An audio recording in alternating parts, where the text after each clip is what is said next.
رغب النبي عليه الصلاة والسلام في التماس ليلة القدر في العشر الأواخر من رمضان، خاصة في الليالي الوترية منها. عن ابن عباس رضي الله عنهما أن النبي صلى الله عليه وسلم قال: التمسوها في العشر الأواخر من رمضان ليلة القدر، في 9 تبقى، في 7 تبقى، في 5 تبقى.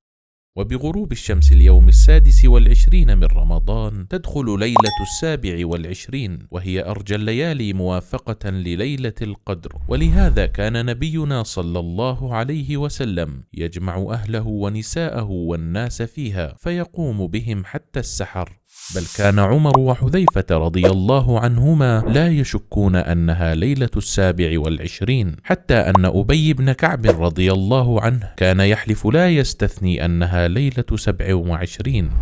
فعلى المسلم أن يجتهد في العشر الأواخر من رمضان، وأن يكون في ليلة 27 أشد اجتهادا. وكذا من قصر فيما سبق من الليالي، فهذه الليلة المباركة فرصة ليتدارك ما فاته.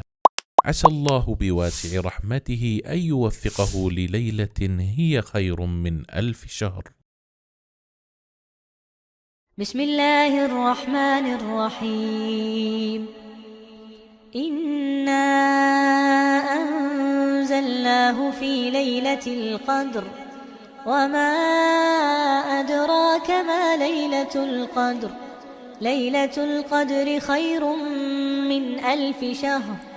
تنزل الملائكة والروح فيها بإذن ربهم من كل أمر.